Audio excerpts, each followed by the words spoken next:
I was never one for sappy goodbyes or mulling over the what-ifs of life. Amelia, 35, a manager, that was enough of an introduction for anyone. There I was, standing tall, suitcase gripping my sweating palm. The creak of those steps under my weight was like a soundtrack to this not-so-graceful exit. At the bottom of the stairs, Jeremy leaned against the doorframe, arms folded, the ghost of a smirk playing on his face. It was the smirk that said, "You won't last a week without my money." I despised that smirk. Linda, the queen of passive-aggressive comments, was perched on the arm of the plush loveseat, a throne she made from judgments and sly digs. "My boy always did like headstrong," she said, inspecting her perfectly manicured nails.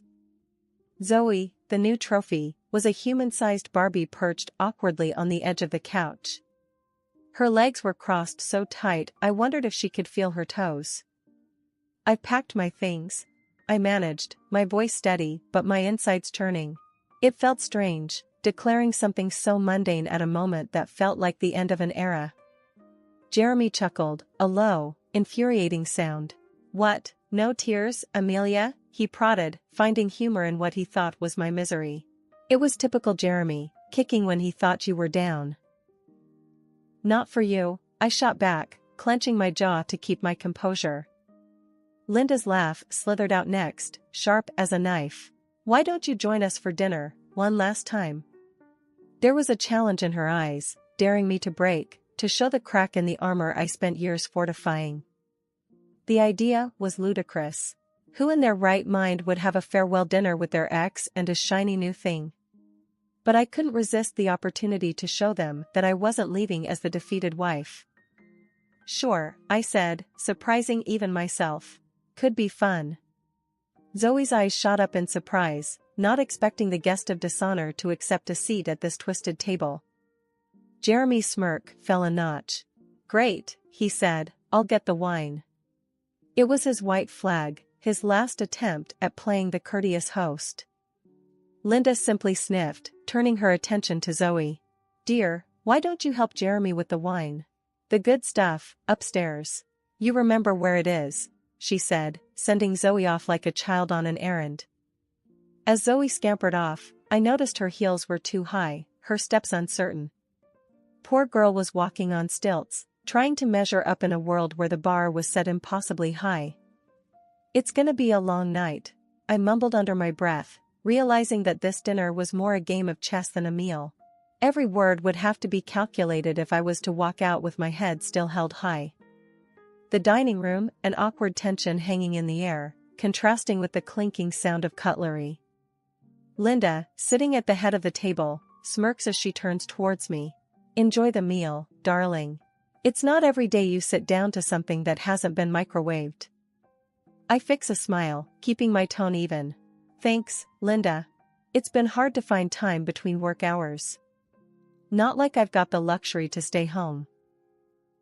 Across from me, Jeremy stirs in his seat, a hint of red creeping up his neck. "I'm on it, you know. Jobs don't just fall out of the sky, and the last place? They didn't know a good worker when they saw one." "I can't help it," I laugh. "A good worker? They practically threw you out. How much was it you cost em? Couple thousand?" Zoe, a hint of curiosity painted on her otherwise perfect face, forks a salad leaf, not eating, just poking. "A few thousand?" Jeremy's jaw tenses, his hand tightening around his knife. That was blown way out of proportion. I made a small mistake. Amelia was just looking for someone to pin it on. "I guess being late most days and missing deadlines is small now," I say, coolly taking a sip from my glass. Linda chimes in, her voice dripping with false sweetness. "Well, accidents happen, right? But Zoe dear, you must be careful, clumsy can sometimes run in the family." Zoe gives a tight-lipped smile, her eyes still fixed on her unperturbed plate. "I believe everyone has a bad day now and then. Right, Jeremy?" Jeremy shoots a glance at Zoe, then back at me. He's desperate to change the subject. "Let's not dwell on the past. I'm focusing on the future." I lean back in my chair. "Sounds grand, hopefully, this time the future doesn't have a repeat ending. As the uncomfortable silence settles, Linda clears her throat, a signal for a subject change. So, any plans after today, dear? Once you pack up? I glance around the table, my resolve firm. First good night's sleep in months, I reckon. Zoe, finally putting down her fork, looks up. There's a flash of something, pity maybe, or curiosity. Sounds nice, actually. Jeremy, eager for an ally, turns to Zoe. Babe, tell Amelia about the job you were telling me about. Zoe nods, a little spark of enthusiasm in her voice. Oh, it's nothing much, just an opening in the admin department. Might be something for you to look at? I look at her, really look, and there's something genuine there. I'm surprised. Thanks, Zoe. Might just take a look at that. The meal continues, the earlier sparks of tension drowned out by mundane chatter. The clinking of cutlery against the plates fills the room as Linda keeps eyeing me like a hawk, waiting to swoop down with another snarky comment. So tell me, she says, leaning back in her chair with a smirk, still living out of that tiny apartment? I push the salad around my plate, barely suppressing a smile. Actually, Linda, I'll be moving soon. Got a little place closer to work now. It's mine. Jeremy chokes on his drink, coughing into his napkin while his mom's eyebrows shoot up. You? A house? Where'd you get that sort of cash? He sputters.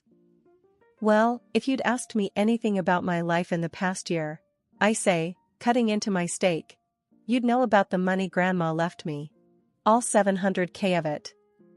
His greedy eyes widen, and I can almost see the dollar signs flashing in them. Wait, that's half mine, Jeremy blurts, his fork clattering onto the plate. His mother chimes in like clockwork. Absolutely, Jeremy. Married means shared assets. But I lean back in my chair and can't help but let out a laugh. Funny how you'd forget the prenup you shoved in my face. What's mine is mine, and what's yours is yours, wasn't it? Zoe, sitting next to Jeremy with a plate of untouched food, looks at him with a mix of shock and, is that disgust? Poor thing probably didn't sign up for this soap opera. Jeremy's face turns tomato red. That's before I knew you were coming into money, he shouts. I take another bite, savoring not just the meal, but the moment. I guess that's just tough luck, I say, giving him a wink. Zoe's eyes dart between us, clearly regretting her pick for the night, maybe for more than just tonight.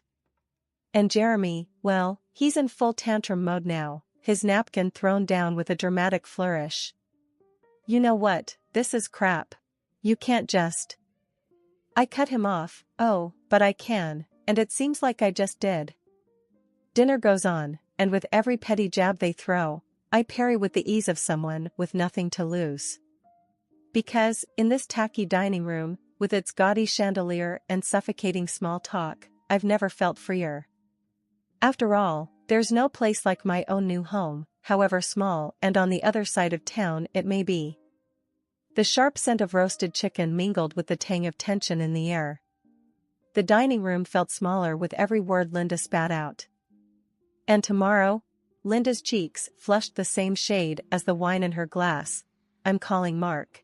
You'll be out of a job before you can say unemployment. Everyone at the table could hear the scrape of knife against the plate as Jeremy cut into his chicken, a little too forcefully. The sound rang out like an alarm, but I couldn't help it, I started laughing. It bubbled out, uncontrollable, a response so absurd against the backdrop of Linda's scowl. What's so funny? Linda practically hissed, her fork hovering midair. Jeremy's eyes were wide, like a kid caught with his hand in the cookie jar. The room went still, ready for the drama to explode. Straightening up, I wiped the corner of my eye, still chuckling. You too, I said, shaking my head. You don't know the half of it. Their gazes were like hooks, waiting for the punchline. 4 months ago, I landed a new job. Head of a department, big trading company, paychecks double what I used to make. Silence slammed into the room like a wave. Linda's fork dropped with a clatter, but it was Jeremy's face I savored. The mix of horror and envy was almost delicious. "No," Jeremy finally muttered, his voice a mix of disbelief and resentment. "Yep. I popped the pea like bubblegum. And as for calling in favors, I don't need your connections anymore, Linda." Then, as if on cue, the doorbell rang. "That'll be the movers," I said, shoving my chair back. The screech of its legs against the floor was a fitting soundtrack to Linda's dropped jaw. I sauntered to the door, heart pounding but free. Opening it, there they were, a couple of burly guys with Hank's Moving Company stitched on their caps. "We're here for your stuff?" one of them asked, more stating than questioning. "Yep, everything that belongs to me, that I acquired even before I got involved with my hubby," I said, hitching a thumb toward the dining room where my soon-to-be ex-life was crumbling. The movers shrugged and shuffled by, heading straight for the dining room. Their heavy boots thudded on the hardwood, every step a nail in the coffin of this uncomfortable evening. Linda was standing now, her napkin forgotten on her plate. "You can't do this," she said, but the bite was gone from her voice. "Oh, but I am." There was a sense of joy saying that out loud, watching her struggle for words. Jeremy was hunched at the table, his face buried in his palms, the lines of his back tight like a strung bow. "Come on, don't do this. Not the sofa. Remember our movie nights?" His voice was a soft plea, a distant echo from a time that felt like a different life. I shook my head firmly. "The sofa's mine, Jib bought it with my own cash and you know it." Turning to the movers, I pointed at the bulky behemoth of a couch. "That thing needs to go first. Careful with it, it's pricier than it looks." Zoe sat frozen, her eyes wide like saucers. She looked like she wanted to melt into the woodwork. Linda was still shaking her head, her lips pressed into a thin line. "You're cleaning us out, girl. What are we supposed to sit on? The floor?" Should have thought of that before Jeremy decided to play house with Miss Sunshine here. I didn't bother hiding the bitterness as I swept my hand towards Zoe. The movers were a symphony of grunts and commands, heaving up my furniture with practiced ease. The TV came off the wall with a pop, the dining table was dismantled with a clatter, and even the damn washing machine was unhooked with a series of clangs and splashes. Jeremy finally stood up, pushing away from the table. "You think you've won?" His voice wobbled with anger, his nostrils flaring.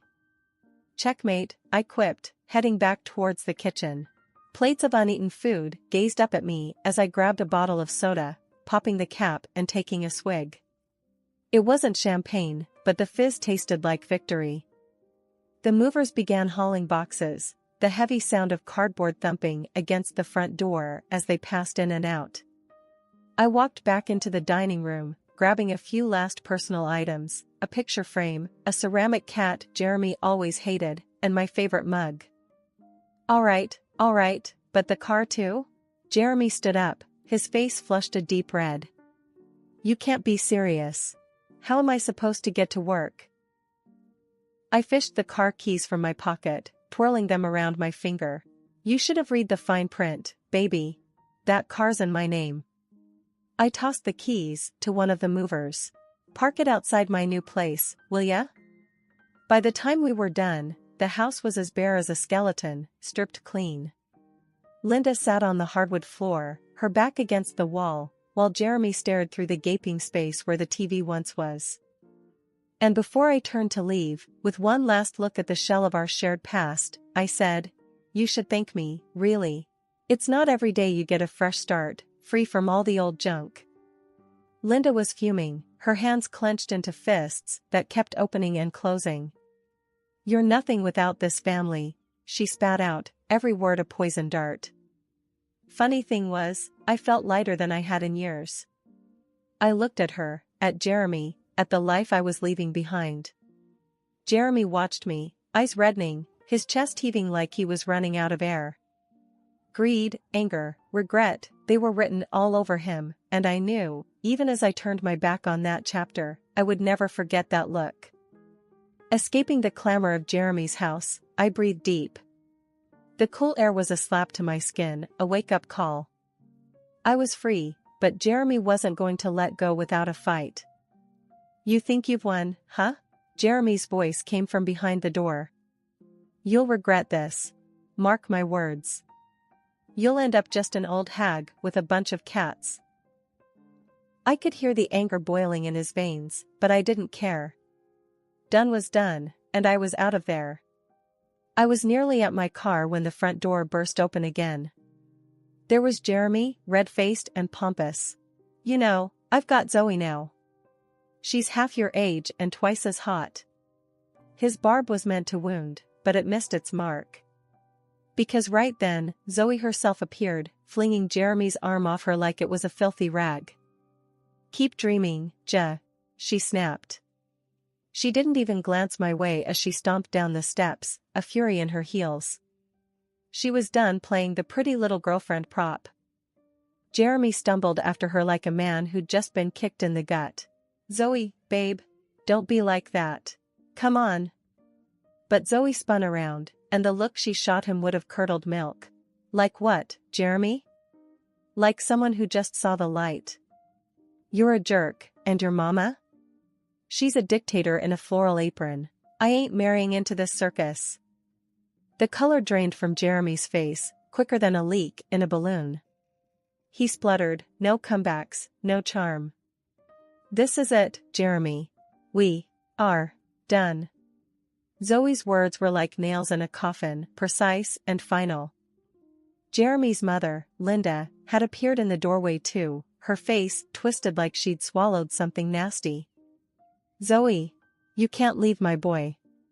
We had plans for you, she hissed, probably thinking of wedding bells and grandkids. But Zoe wasn't having a bar of it. I said, I'm done. Go find another puppet for your little show. She stormed off, her heels clicking like a ticking time bomb. There I was, leaning against my car, trying real hard not to let the grin split my face. Watching Jeremy and Linda shrink in the rearview mirror felt better than I'd imagined. Hey, and don't think you've gotten away with this. Jeremy was shouting, but his words were like rain against my car window, persistent but insignificant. I rolled down the window a sliver, just enough to let my voice carry. Actually, I think I just did. I gave him a look, one that said I knew I'd won, then rolled the window back up before he could spew another word. I hit the gas and didn't look back. In my rear view, Jeremy's figure got smaller, his rage drowned out by the growl of the engine. Ahead of me, the street stretched out, the night just beginning to shimmer with possibilities. Looking at the empty seat next to me, I'd be lying if I said I didn't feel a twinge of something like triumph, sweet and raw. No regrets, no looking back, I mused. Tonight, the getaway was all the dinner I needed. When my phone buzzed that morning, the last name I expected to flash on the screen was Zoe's. Yeah, that's her, the doll whose sharp tongue and don't care attitude had sent Jeremy and his mother Linda home with their tails between their legs. My lips curled into a smug grin. I swiped at the screen. Hey, Zoe. Hey, it's me. Just thought I'd ring you up, you know. To say thanks. Her voice chirped through. For what? I leaned back on my kitchen counter, a little confused but curious. For yesterday. You were freaking badass, opening my eyes about Jeremy and Linda. Ah, that, I laughed. It was a cold laugh, no joy in it. Trust me, I didn't do anything. You saw them for what they are all on your own. Yeah, well, I just wanted to say I appreciate it. So, thank you, she insisted. I could hear the genuine tone in her voice. No problem. Just watch your back, okay? We said our goodbyes and hung up. The phone felt heavy in my hand as I tapped it against my chin, pondering the weirdness of it all. I had just been thanked by the woman who was fooling around with my ex-husband for helping her dodge a bullet. Life sure was strange. I mulled over my conversation with Zoe while I threw together a sandwich. The heel of the bread, some old cheese, and that last, sorry slice of ham. I wasn't in the mood for anything fancy. I slumped down at my tiny kitchen table, taking a bite out of the uneven sandwich. I chewed slowly, the bread dry and sticking to the roof of my mouth. That could have been me, stuck in that cycle with Jeremy and Linda. But it wasn't. I had broken free. Later that day, I sat down with a pen and a notepad. I was old school like that. A thank you note. Never thought I'd write one of those to my ex's side chick, but here we were. I scribbled quickly, not fussing over the words, just letting them spill out raw and real. I told Zoe she was welcome, that she was better off now, even if it didn't seem like it yet. I told her to keep her head high and to never let some two-timing jerk and his manipulative mom tell her who she was. And I signed it simply, with no flares or niceties. The note was brief, to the point. It was enough. I sealed it in an old envelope I found in a drawer, grabbed my keys, and headed out. I dropped the letter in the mailbox. No need for face-to-face, the words said it all. Walking back to my apartment, I kicked at a stray pebble. Life had given me lemons, and I didn't make lemonade. I threw those lemons back, hard. And now, I was helping others do the same. I had made peace with my past, with Jeremy, and surprisingly, I had made peace with Zoe too. The world kept turning, bizarre as it was, but at least for today, it was turning in my favor. The lawyer had one of them smirks when he handed me the last paper. "It's all yours now," he said, loud enough for Jeremy to hear across the room. "Nice doing business with you," I said, rolling my eyes a bit as I took the paperwork.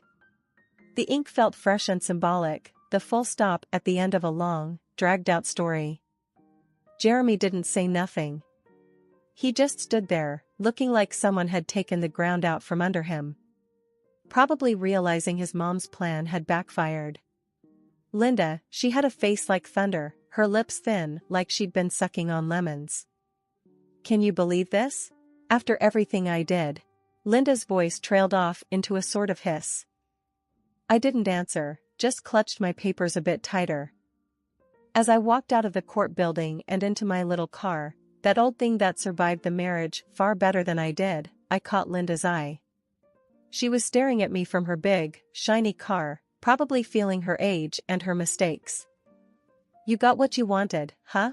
Jeremy puffed out as he caught up with me. His hands were shoved deep into his pockets, shoulders hunched. I turned to him, the feeling being finally free making me bold. "No, Jeremy, I got what I deserved. There's a difference." My phone beeped. A message from Stella, a friend who'd stuck by me like glue. "Drinks tonight?" I couldn't help but smile.